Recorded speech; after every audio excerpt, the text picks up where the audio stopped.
वो पढ़ लिया था कि जिसके अंदर कवि है वो किसान की आंखों के अंदर जो दुख है, आंखों के अंदर जो उसके भाव है, उन भावों को देख करके ये कह रहा है कि किसान बहुत ज्यादा दुखी है, किसान का जीवन है बहुत ज्यादा समस्याओं से घिरा हुआ है, उसके चारों तरफ दुख ही दुख, शोषण ही शोषण है। और प्रत्येक व्यक्ति यानी भारत आजादी के बाद के किसान की वर्णन है। पहले तो चलो समझ में आता है कि अंग्रेजों का शासन था या राजा महाराजा हुआ, राजा उनका राज्य रहा होगा कैसे भी, तो उन्होंने अत्याचार किए होंगे। लेकिन जब हमारा देश स्वाधीन हो गया, स्वतंत्र हो गया 1947 के बाद, जब हमारे यहाँ के जो बड़े बड़े नेता थे उन्होंने वादे किए कि भारत वापस सोने की चिड़िया बनेगा, और उन वादों के बावजूद भी जब किसान की जो ऐसी स्थिति है, इसलिए कभी उस स्थिति को सामने रख करके और हमारी जो विकासवादी जो उस समय के नेताओं की सोच थी उसके ऊपर प्रहार कर रहा है कि आप कहने के लिए कह रहे हो कि विकास हो गया, क्या वास्तविक विकास हुआ है क्या? ऐसा विकास है क्या जिसके अंदर लोगों की ऐसी स्थिति हो जाती है? तो फिर वहां से आगे अपन ने पहले पढ़ा कि उसकी आंखों के अंदर देख करके कवि ये कह रहा है कि उसकी आंखें के अंदर दुख, दर्द, वेदना वगैरह भरी हुई है, और जो लंबे टाइम से उसके ऊपर जो अत्याचार हुआ है काफी सालों तक, जो 10, 12, 15 साल बोल सकते हैं जिसको टाइम पीरियड काफी लंबा, उस समय पीरियड के अंदर या उस समय काल के अंदर जो उसके साथ अत्याचार हुए हैं या उसके ऊपर जो शोषण हुआ है, वो दुख जिसके कारण उसकी घर गृहस्थी बिखर गई, उसकी जमीन जायदाद चली गई, वो किसान से मजदूर बन गया, उसके अपने आप को उसने खो दिया, तो वो सारा का सारा जो दुख है वो उसकी आंखों के अंदर स्पष्ट नजर आता है। अब उसके बाद जब वो कवि कह रहा है कि उसके पहले जो उसके जब उसके खेतों की बात आती है उसको ये याद आ जाता है कि मेरे खेत मेरे पास थे और मैं सुख संपन्न पूर्ण से रहता था, वो जब बातें याद आती है तो उसकी आंखों में एक चमक आ जाती है। क्यों? क्योंकि उस समय वो स्वतंत्र रहा।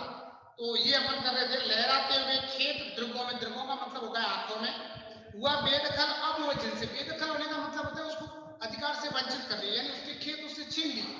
कैसे छीनने का? तो यानी देखो स्वतंत्रता के बाद जो छीनने का जो आधार था, वो आधार क्या था? यानी वो आधार था कर्ज। क्या करते थे? साहूकार जमींदार कर्ज देते थे और कर्ज के ऊपर जो उसका ब्याज होता था वो मनमाना लगाते थे, और इसी ब्याज को भरते भरते किसान है वो क्या हो जाता था, इतना कर्ज में डूब जाता था कि फिर वो उससे क्या करते थे, उसकी जो जमीन है उस जमीन के कागज उससे हथिया लेते थे और अपनी ही जमीन पे उसको क्या बना देते थे, मजदूर बना देते थे। इसलिए वो कह रहा, जब मेरे को कवि कह रहा है कि अपने किसान को जब अपने खुद के जो खेत है उनकी जब याद आती है तो वो किस प्रकार से प्रसन्न होता है, किस प्रकार से उसकी आंखों में चमक आ जाती है और हंसती थी उसके जीवन की हरियाली जिनके तरण तरण में, यानी वो जीवन में खुश किससे रहता था, यानी खेती को देखकर। यानी माँ बाप किसको देख करके प्रसन्न होते हैं? अपने बच्चों को देख करके, है ना। जब बच्चे अगर आंखों के सामने सुखपूर्ण रह रहे हैं आनंद के साथ, तो माँ बाप का प्रसन्नता का ठिकाना है। तो ऐसे ही कवि ये कह रहा है कि किसान है वो किसको देख के खुश होगा, तो वो अपनी खेतों को देखकर। क्यों? क्योंकि वही तो उसके क्या है, जीवन का आधार है।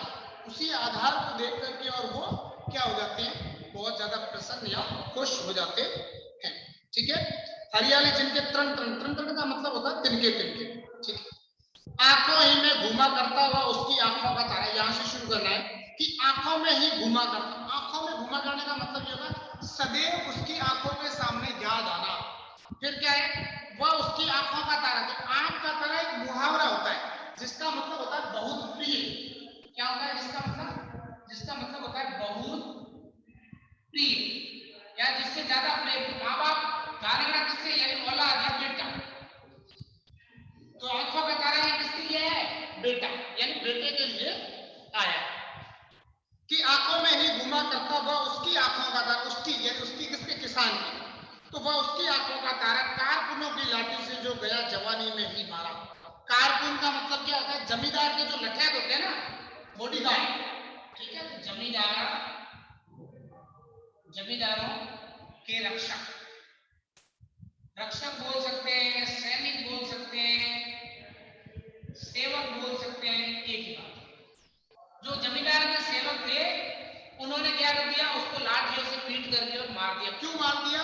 क्यों? क्योंकि जो किसान का जो लड़का था वो स्वतंत्रता के बाद उसका जन्म होता है और उसने विरोध किया कि हमारे देश की सरकार है वो ऐसा ऐसा कर रही है, तो उसको पीट पीट करके और क्या कर दिया, जमींदार के जो सैनिक थे, जो सेवक थे, जो उसके लठैत थे, उन्होंने पीट पीट करके उसकी जान ले ली। उसे क्या कर दिया, मार दिया। तो कार कुनोवी लाठी से जो गया जवानी नहीं मारा, यानी जिस समय उसको मारा था उस समय वो क्या था, जवान था, यानी जवान बेटा। जो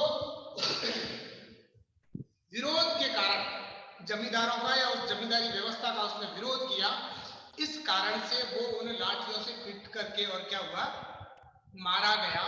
यानी उसकी लाठियों से पीट पीट करके और क्या कर दी गई, हत्या कर दी गई। इस कारण से किसान के आंखों के सामने हर समय जो उसके प्राणों से प्रिय था, जो उसकी आंख का तारा था, यानी उसको बहुत प्रेम करता था। कोई भी पिता अपने औलाद से कितना प्रेम करता हो ये कभी दिखाया नहीं जा सकता, इसलिए कभी कह रहा है उसकी आंख का तारा होना। आंख का तारा एक मुहावरा होता है, यानी बहुत ज्यादा प्रिय होना। तो उसके जो औलाद थी उसको बहुत प्रिय थी, और उसको क्या कर दिया, जो जमींदार की जो सेवक है, जमींदार के जो लठे थे, जमींदार के जो लाठियों वाले जो सिपाही रखे, उन्होंने उसका क्या कर दिया, मर्डर कर दिया, उसे मार दिया, उसकी हत्या कर दी। क्यों कर दी, क्योंकि उसने उनके ऊपर जो अत्याचार हो रहे थे, जो लगान ले रहे थे, जो इनसे वसूली हो रही थी, उसका उसने क्या कर दिया, विरोध कर दिया, इसीलिए उसकी हत्या कर दी गई। अब वो किसान की औलाद चली गई, तो अब सोचो बाप जीवित है, औलाद मर जाए, बाप को पुत्र को कंधा देना पड़े, तो सोचो इससे बड़ा दुख है वो क्या होगा। फिर आगे कवि कह रहा है कि बिका दिया घर द्वार महाजन ने न ब्याज की कोड़ी छूटी। अब देखो, बिका दिया घर द्वार, यानी महाजन से उन्होंने क्या लिया था, कर्ज लिया। क्या लिया था, कर्ज। और इस कर्ज को चुकाने के लिए उन्होंने अपना घर गृहस्थी सब बेच दिया, यानी घर गृहस्थी, यानी घर, मकान, जमीन, जो उसका खेत वगैरह था, वो सब कुछ बिक गया। ठीक है, बिका दिया घर द्वार, यानी घर की जितनी नीलामी हो गई, उसके पास जितनी वस्तु थी उनकी नीलामी हो गई, उसकी जो जमीन थी उसकी नीलामी हो गई। महाजन ने न ब्याज की कोड़ी छोड़ी, यानी उसने कहा चाहे तू मर कैसे भी, मेरे को मेरा एक एक पैसा चाहिए, एक पैसा भी नहीं छोड़ू। कोड़ी का मतलब होता है 1 रुपया भी नहीं छोड़ना। जैसे 1001 रुपये हो रहे तो 1000 दे दो, नहीं मेरे को पूरे 1001 चाहिए, ऐसा। यानी उसने जितना बन रहा था वो पूरा का पूरा वसूल किया, किसी भी प्रकार का दया भाव है वो नहीं दिखाया। इसके माध्यम से कवि क्या कह रहा है, कवि ये कह रहा है कि महाजन जो लोग थे, महाजन का मतलब जो कर्ज देने वाले जो लोग थे, वो किस प्रकार से कितने अत्याचारी होते थे। उनके अंदर किसी भी प्रकार का कोई भी दया भाव नहीं होता था, वो पूर्ण रूप से अत्याचारी होते थे, और सामने वाला मरे चाहे उसकी जान जाए, उनका मूल उद्देश्य यही होता था कि कर्ज के अंदर पहले फंसाओ और फिर इनकी जो जमीन जायदाद है उसको क्या कर लो, उस कर्ज के वसूली के नाम पर हड़प लो। तो कवि कह रहा है कि बिका दिया घर द्वार महाजन ने ब्याज की कोड़ी छोड़ी, यानी उसने एक एक पैसा भी वसूल किया, कुछ भी नहीं छोड़ा। रह आंखों में चुभती वह कुर्क हुई मर्दों की जोड़ी। कुर्क होने का मतलब होता है नीलाम होना। कुर्क होने का मतलब क्या होता है, नीलाम होना। नीलाम होना, मर्दों का मतलब होता है बैलों की जोड़ी, बैलों की जोड़ी। तो आपने देखा होगा अपने रेगिस्तान इस तरफ पर तो अपने क्या ऊंट से ज्यादा खेती वगैरह होती है। क्यों, क्योंकि बालू रेत होती है, बैलों के पांव वगैरह जल जाते हैं, इसलिए ऊंट का जो पांव होता है वो जलता नहीं है। इस कारण से ऊंट के ऊपर यहाँ कृषि होती है या हल वगैरह चला। लेकिन उत्तर प्रदेश की साइड और इस साइड क्या होता है, अधिकतर लोग होते हैं वो बैलों से करते हैं, क्योंकि बैल खूब होते हैं, और उनकी जो घर परिवार में जो गायों में होते रहते हैं उनसे ही काम चल जाता है। इसीलिए कवि कह रहा है कि उसके पास 2 अच्छे बैल थे। आपने पढ़ी होगी 9th क्लास में एक पढ़ी होगी प्रेमचंद की 2 बैलों की कथा, हीरा मोती वाली। तो किस प्रकार से बैलों का जो एक अपने मालिक से जुड़ा होता है, अच्छा सा भाव, एकात्मकता वाला भाव हो जाता है।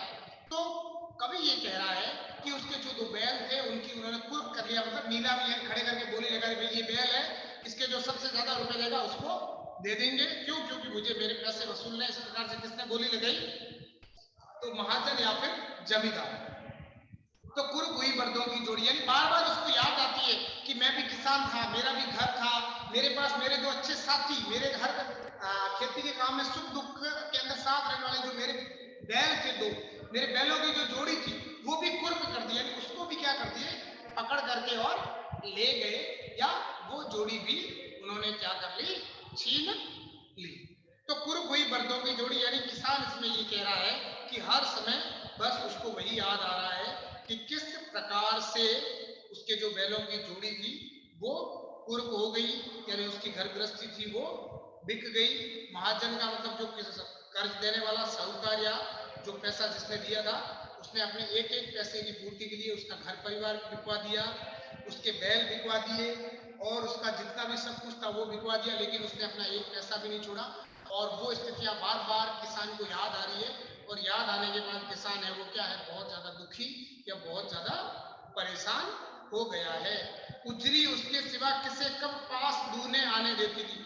अब देखो उजरी, उजरी क्या है, तो उजरी में क्या है, उजरी एक गाय थी। आजकल अपना गाय उजरी, गाय गायों के नामांकरण हो जाते हैं, गांव में होता है नाम दे देते हैं, उस नाम से गाय को बुलाते हैं। तो ऐसे ही उसकी गाय का नाम क्या था, उजरी। इससे पहले वो है ना रह कर के अंदर पुनरुक्ति प्रकाश अलंकार है, ध्यान रखना है ना, रह कर में पुनरुक्ति प्रकाश अलंकार है, एक ही शब्द बार बार आ रहा है, ठीक है। तो उजरी उसके सिवा किसे कब पास दूहने आने देती, यानी जो उसकी प्रिय गाय थी उजरी, यानी किसान स्वयं जब उसका दूध निकालता था दूधता था, इसके सिवाय वो किसी को पास में फटकने भी नहीं देती। वो गाय भी उसकी क्या हो गई, बिक गई। वो गाय की, यानी गाय किसान से बहुत ज्यादा प्रेम रखती थी, गाय किसान से बहुत ज्यादा स्नेह रखती थी, उस गाय को भी क्या कर दिया उन्होंने, नीलाम कर दिया। यानी उस कर्ज के अंदर डूबा हुआ किसान कह रहा है कि उस कर्ज के अंदर डूबे हुए किसान के बारे में कवि कह रहा है कि उसके कर्ज की वसूली के लिए उसका सब कुछ बिका दिया। तो पहले उसके बैलों की जोड़ी थी वो कुर्क हुई, फिर जो उसके पास गाय थी जो बहुत अच्छी थी, जिसमें सिर्फ और सिर्फ किसान को ही दूहने देती थी, किसान के सिवाय किसी को अपने पास फटकने नहीं देती थी, जो मतलब बहुत दुधारू थी या जिसके बहुत अच्छा ज्यादा दूध होता था या जिससे बहुत ज्यादा वो प्रेम करता था, ऐसी जो गाय थी उसको भी क्या कर दिया, मजबूरी के कारण किसान को बेचना पड़ा और उसके पैसे लेकर के और कर्जदार को देने पड़े। तो आहा आंखों में नाचा करती उजड़ गई जो सुख की खेती।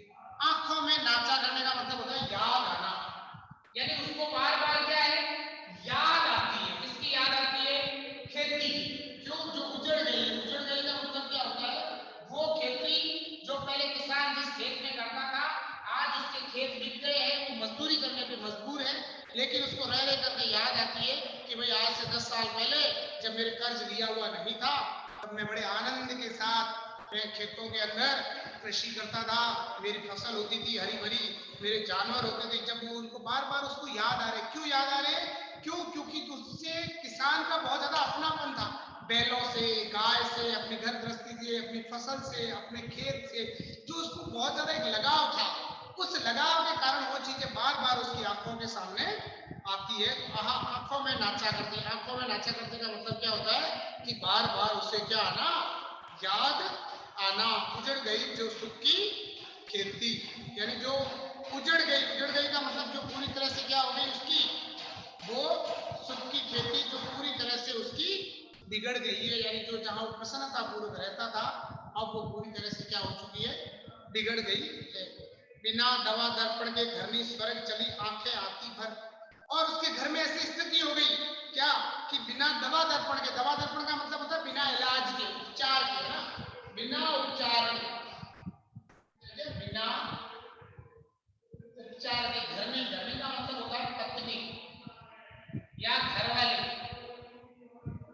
यानी उसकी जो पत्नी है वो बीमार पड़ी और उसके इलाज करवाने के लिए उसके पास क्या नहीं थे, पैसे नहीं थे, और पैसों की कमी के कारण क्या हुआ, पैसों की कमी के कारण उसकी जो पत्नी है उसका इलाज नहीं हो पाया और वो क्या हो गई, मृत्यु को प्राप्त हो गई। अब सोचो ऐसी स्थिति, अपने सामने कोई घर का तड़प तड़प के मर रहा है और अपन कुछ कर नहीं पाए, वो स्थिति, यानी यहाँ पर किसान की क्या गरीबी, उसकी लाचारी, क्या लाचारी, उसकी गरीबी, कैसी स्थिति होगी, और इसका सबका जिम्मेदार कौन है, ये महाजन और साहूकार। क्यों नहीं इन्होंने अपना कर्ज, यानी जो 2 के 4, 4 के 8 मन ढंग से वसूला और वो ब्याज देते देते और मूल के देने के चक्कर में अपनी सब घर गृहस्थी थी या अपना घर परिवार सब कुछ उसको बेचना पड़ा, लेकिन फिर भी इसका जो कर्ज है वो पूरा नहीं आता है। ठीक है, फिर कह रहा है कि बिना दवा दर्पण के घर में स्वर्ग चली का मतलब मृत्यु हो गई, आंखें आती भर। जब उसको अपनी पत्नी की याद आती, तो ध्यान रखना, जो खेतों में जो किसान काम करते हैं, औरतें पीछे उनके भोजन लेके जाती है, उनका उस खेती में हाथ बटाती है, तो एक वो कहते हैं ना, पति और पत्नी एक गाड़ी के 2 पहिए होते हैं, कि एक पहिया अगर नहीं हो तो गाड़ी ठीक प्रकार से चल नहीं पाती। इसीलिए आप किसान के दुख का, उसके दर्द का, उसकी वेदना का, उसके कष्ट का जो मतलब स्तर है वो अपन समझ सकते हैं कि वो कितना दुखी है। उसको याद है कि पहले भाई मेरे बैल गए, गाय गई, मेरा घर परिवार भी था, उसके बाद मेरी पत्नी का देहांत हुआ, वो भी सामने तड़प तड़प करके मरी। क्यों? क्योंकि मैं उसका इलाज नहीं करवा पाया। ठीक है, तो स्वर्ग चली आंखें आती भर, देख रेख के बिना दूध मुई, बिटिया 2 दिन बाद मर गई। अब उसी समय बिटिया का मतलब लड़की, उसकी छोटी लड़की थी। क्या थी? छोटी लड़की। दूध मुई का मतलब होता है जो मतलब 4-5 महीने की रही होगी, जो क्योंकि माँ का दूध पीती थी। दूध मुई मतलब दूध पीती हुई, मतलब बहुत छोटी, 12 महीने की, 2 साल तक जो बच्चे होते हैं उनको दूध माँ बोलते हैं, जो माँ का दूध पीते हैं। तो जो दूध मुई बच्ची थी वो भी बिना देख रेख, यानी अब उसको संभालने वाला कोई नहीं था। क्यों? क्योंकि जो उसकी माँ थी वो मर गई थी, और उस माँ के दुख में उसको दूध पिलाने वाला कोई नहीं था। उसके पास इतने पैसे नहीं थे कि खरीद करके ला करके और अपनी बेटी को दूध पिलाए। और पत्नी के बाद जो उसकी बेटी थी वो भी उसके सामने क्या हो जाती है? मर जाती है। सबसे पहले बेटा मारा जाता है लाठियों से, फिर घर परिवार बिकता है, फिर बैलों की जोड़ी कुर्क होती है, फिर उसकी जो गाय है वो बिकती है, और फिर उसकी पत्नी का देहांत होता है, फिर उसकी जो छोटी सी बच्ची होती है उसका देहांत हो जाता है। तो देख रेख के बिना दूध मुई, बिटिया 2 दिन बाद ही मर गई। यानी देख रेख के बिना, यानी उसकी माँ की मृत्यु के बाद उसकी देख रेख करने वाला कोई नहीं था, और इसके कारण से, बिना देखभाल के कारण से जो उसकी बेटी है वो भी क्या हो जाती है? मर जाती है। घर में विधवा रही पतौ, घर में विधवा रही पतौ। अब तो कहना लड़का जवानी में मारा गया, तो पतौ का मतलब होता है घर की बहू, या जो जवान बेटा था उसकी पत्नी, या अपन उसको कह सकते हैं घर की बहू। वो क्या हो गई कि बेटा बन गया, इसलिए क्या हो गई? विधवा। तो आपको ये मालूम होगा कि हमारे भारतीय समाज में विधवा को बहुत बुरी दृष्टि से देखा जाता है। तो लोग ये मानते हैं कि आई इसलिए लड़का मर गया, अरे उसकी उम्र उतनी थी, वो नहीं आती तो भी वो मर जाता। लेकिन हमारे समाज में विधवा का मुंह देखना अशुभ माना जाता है, उसको हर काम में पीछे लगाना, अलग से बिठाना, खाना। तो अब यहाँ पर कवि ये कह रहा है, एक तरह से तो ये भी बता रहा है कि समाज की सोच क्या है, दूसरी तरह से वो ये बता रहा है कि उस समय का जो समाज है उसकी परिस्थिति कैसे थी। तीसरी बात ये बता रहा है कि धीरे धीरे एक एक करके किसान के घर के सदस्य थे सब मृत्यु को प्राप्त हो रहे, और अंत में किसान भी आत्महत्या तक पहुंच जाता है। तो कुछ लोग पूछते हैं ना भाई किसान आत्महत्या क्यों कर रहा है, तो कभी उसका पूरा ब्यौरा है वो दे रहा है कि घर में विधवा रही पतौ, लक्ष्मी थी यद्यपि पति खाते। लक्ष्मी का मतलब होता है लक्ष्मी की समान। क्यों? क्योंकि घर के अंदर जब बहू को लाया जाता है, स्वागत किया जाता है, तो हम ये मानते हैं कि घर में किसका आगमन हुआ है? औरत है, लक्ष्मी का आगमन हुआ है। लेकिन फिर कह रहा है पति घातिन। पति घातिन का मतलब ये होता है कि पति को मारने वाला, क्योंकि पत्नी के आने के जस्ट बाद अगर पति की मृत्यु हो जाती है तो हमारे समाज में ये माना जाता है कि पति की हत्या रन ये है, यानी ये नहीं आती तो पति नहीं मरता, ये आई इसलिए पति मर गया। तो यानी यहां से कवि किसान की दुर्दशा तो बता ही रहा है, उसके साथ साथ में उस समय के समाज की जो एक मनोवृत्ति है, उस समय भारतीय समाज की जो औरतों के प्रति सोच थी कि किस प्रकार से जो समाज है वो औरतों के प्रति अपनी मतलब सोच रखता है, उसको भी अभिव्यक्त किया है। इसलिए कहा लक्ष्मी थी, जब आई थी बेटा, जब तक बेटे के जीवित रहते वो लक्ष्मी का रूप है, लेकिन जैसे ही बेटे की मृत्यु होती है तो वो क्या हो जाती है? पति घातिन। पति घातिन का मतलब होता है पति को मारने वाली। ठीक है, पकड़ मंगाया कोतवाल ने, डूब कुएं में मरी एक। कोतवाल का मतलब होता है थानेदार। कोतवाल का मतलब क्या होता है? थानेदार। यानी वहां का जो थानेदार था उसने देखा, क्योंकि ये जवान मरा है, तो उसकी बहू भी क्या है कि जवानी में थी, तो उसने उसके साथ बलात्कार करने की कोशिश की और उसको पकड़ करके उठा लिया। भाई इसका पति तो है नहीं, इसको उठा के ले आओ, बलात्कार करते हैं, है ना। उस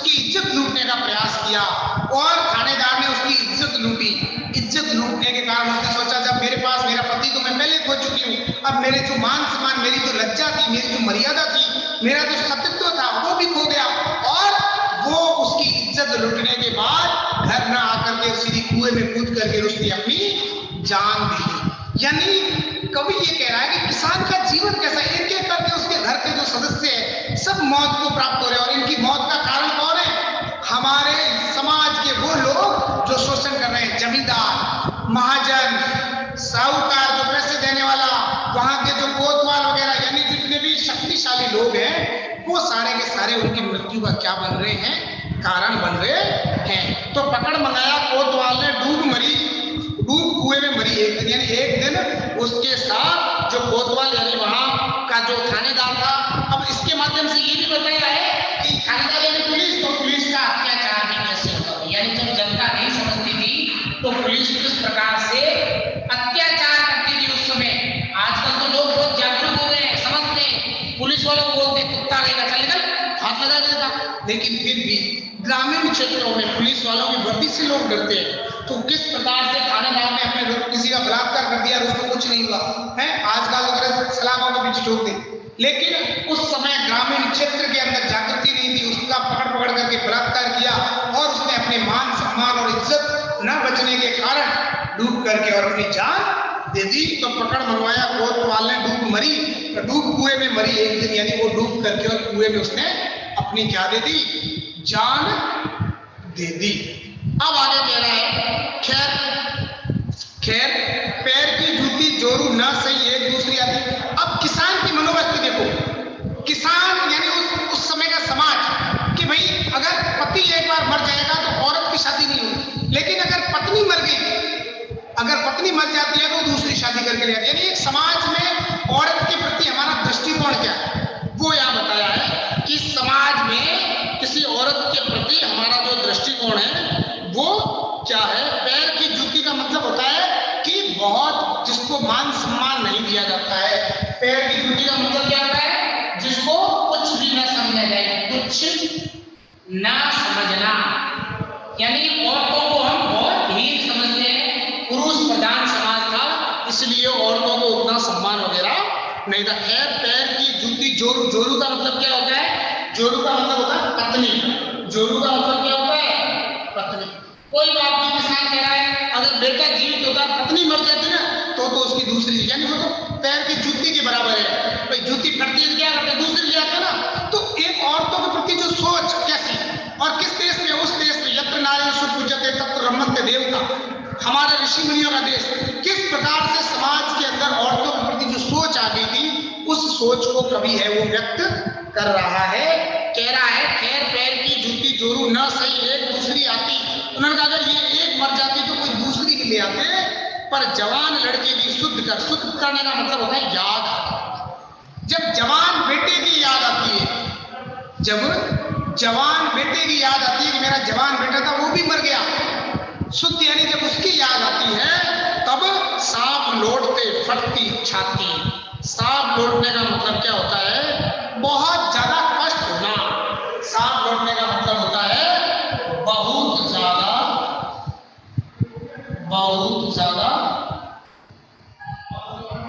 कष्ट होना, यानी बहुत ज्यादा उसको क्या होता है?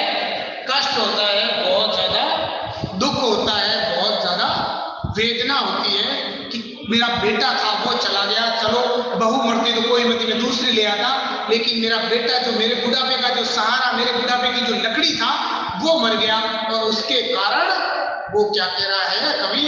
बहुत ज्यादा दुख में है, बहुत ज्यादा कष्ट में है।